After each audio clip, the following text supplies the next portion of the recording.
Greetings, humans. Today I'm going to show you our studio and its workflow in a summation kind of manner. Studio tour. Here we go.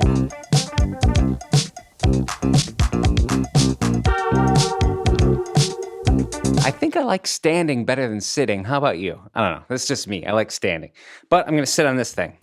Anyway, some of you may be wondering where the heck I've been, and I'll get to that at the end of the video. But I want to talk about this studio space, which is new and constantly being updated. I am very, very, very fortunate, very lucky to have found a partnership with Eric Hogemeyer. You'll see him on the channel at some point in a more formal introduction. He is an amazing composer, producer, mixing engineer, a fellow Detroiter, deep in the Detroit scene. And the reason I'm mentioning his name so much is because most of the stuff in here is his, and I am very lucky to have access to it. I think we have a relatively unique studio workflow set up at the moment. It's not perfect, but it's what we like. We're very much people of the analog world that also functions in the modern society. So without further ado, let's just get to it. Let me show you around. Over to you, other Made on Tape man.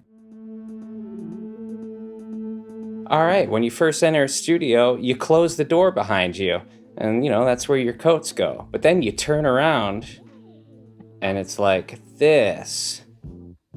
Eric's piano, a computer, instruments on the wall, some rack gear, microphone, and then all of our fun analog world stuff. Yes, that is a modular synthesizer. We'll talk about it. It's a diffuser that Eric built. Oh, and to your right, you have to have coffee station. Like, what are we? I don't know what I'm trying to say. I'm just trying to say that everyone drinks coffee. That's what I'm trying to say. This is Eric's piano. It's a small number of keys, but this thing records really, really well. Sorry for that lame chord. There you go. That's more fun. I've only got one hand. I'm a two-handed piano player. And over here, you've seen these amps before, possibly in the past. That's Collins. Hi. Plays a riff. Never mind. That's a Marshall JCM 800, and the Fender Deluxe. Guitar amps when we need them. This Wazacraft tube amp expander is amazing, and I definitely will do a video on that. You should recognize my baritone guitar, my bass, and that is Eric's green guitar. We have a makeshift sound just absorption. Up there is some storage, drums, other stuff, cases we don't need. And you walk around, there's more stuff we're gonna talk about in detail in a second. This is just the quick overview. Oh my goodness. There's a lot of stuff going on here. This is hard to do one-handed.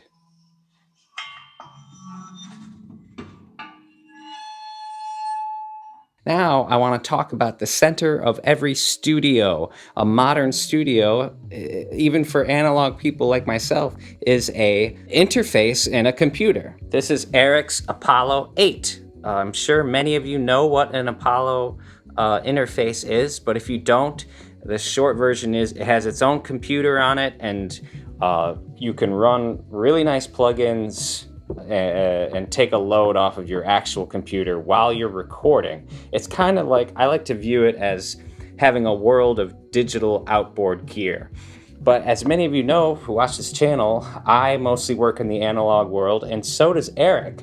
So honestly, the Apollo is really just our like last of the line tape machine for getting stuff into the digital realm. So we're only using inputs for this, and we're not even using all of them at the moment. This obviously will evolve as time goes by, but let me just tell you real quick what is going on in each channel. There are 8 channels, and number 1 is this. First channel, this is always plugged in. This is a Shure KSM32. I highly recommend to any creative person to always have a microphone plugged in. It is essential for capturing ideas. There's nothing more uninspiring than when you have an idea and you want to lay it down and you have to pull out some cables and put a mic on a stand and click record and all that stuff. I highly recommend, well, no matter what your setup is, analog or digital, to always have a microphone plugged in.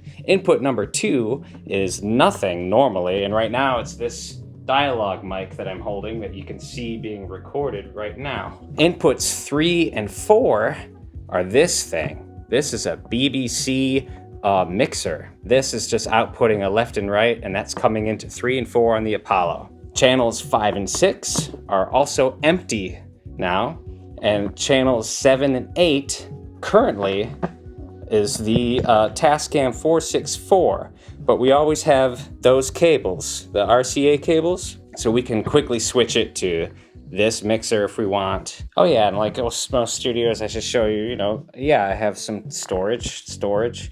Bottom drawer here is a lot of my pedals that you see throughout.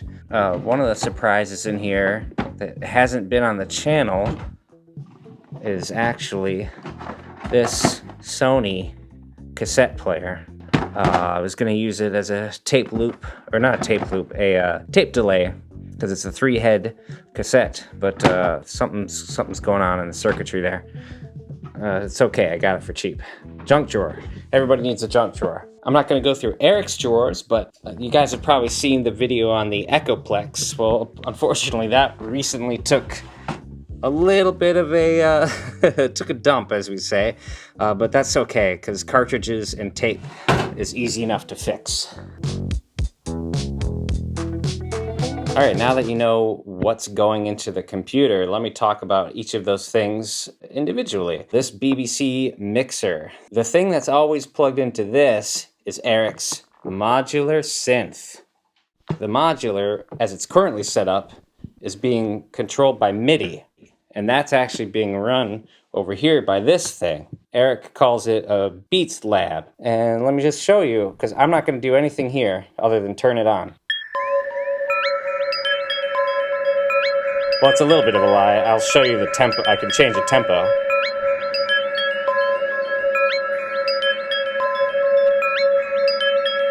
Well, let's go over to that modular. All right.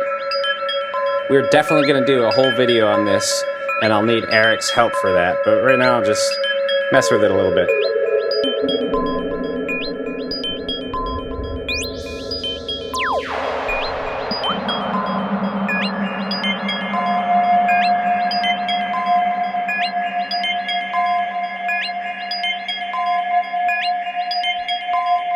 Pretty sweet.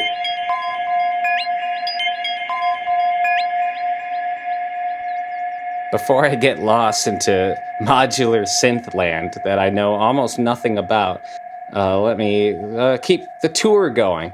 So again, that's going into the BBC, and then that is going into the Apollo. Eric has also plugged in that Shure microphone, this which shouldn't be resting on this piano like this. It fell. But a good old SM7B. Next up on our Apollo inputs are channel 7 and 8, which is currently the line outs of this Tascam machine.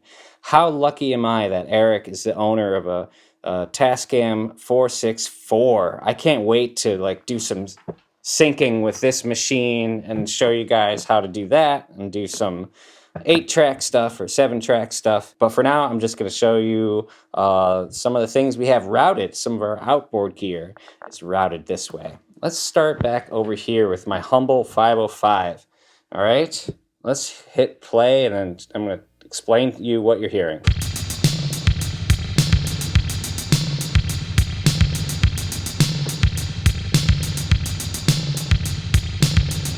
That is the 505, baby.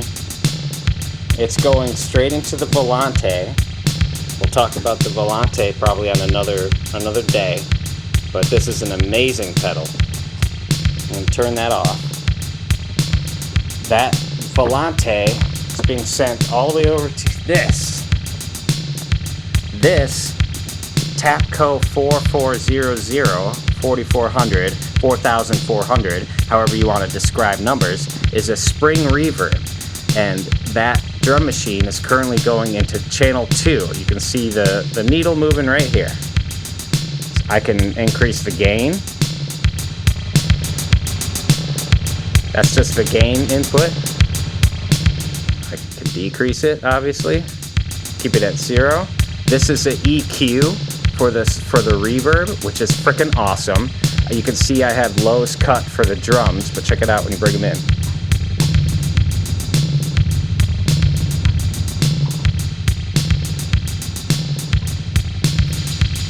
Highs.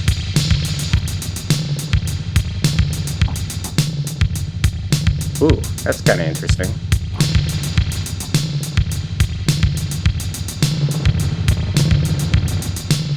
Pretty super fun. And then this is like a wet dry percentage, so it's very high. Check this out. Now you can hear more of the drum coming in.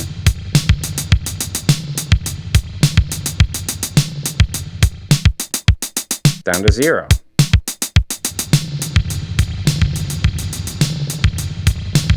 Now that doesn't end there. The spring reverb is being sent to my DBX 163 compressor, and we're hitting it hard after the reverb.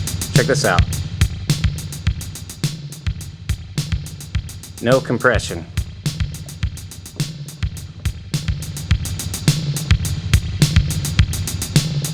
It's crazy how much it evens out the sound.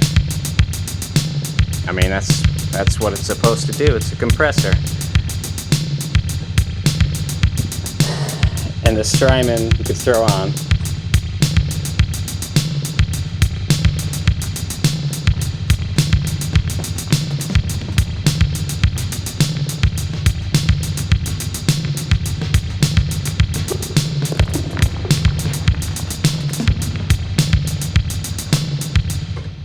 I can get lost. I can get lost in this stuff.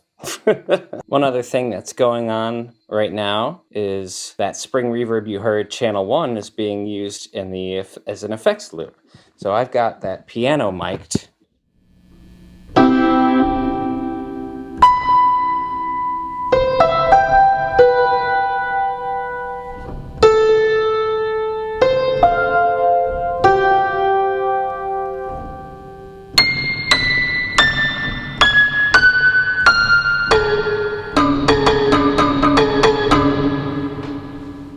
That's going all into channel 1 right now. So let's up the percentage and make the piano sound like it's far away.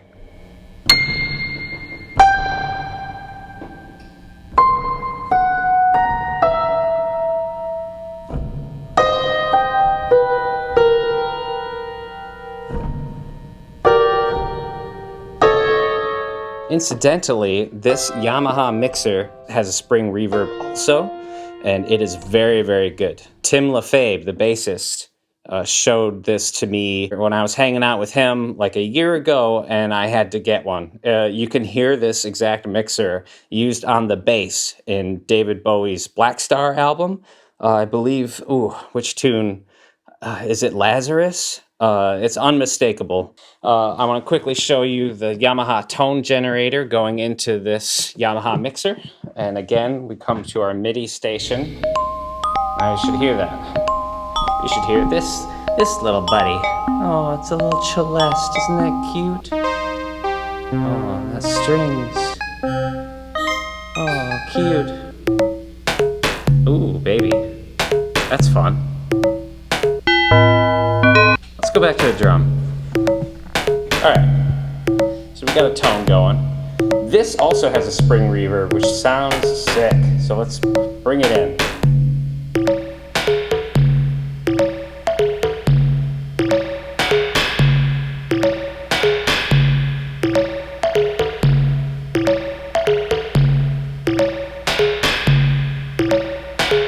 Pretty cool. Let's take that off. And let's add some of this effect. This Sony digital reverb.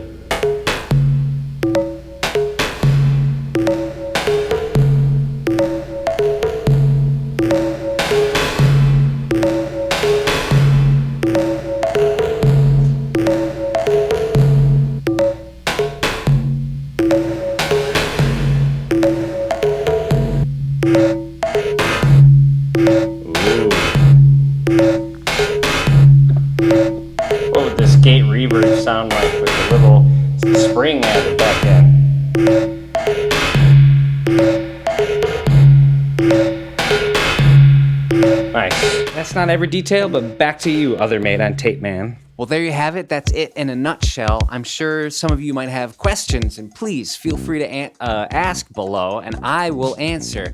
I've taken a little bit of a social media break, but I am back here, and I'm back at it. In the middle of January, one of my good friends, Jonah Levine, spearheaded a situation where we locked out a studio, Mirror Tone Studios. There's a good chunk of content that is coming out of that. That takes more organization than just me by myself.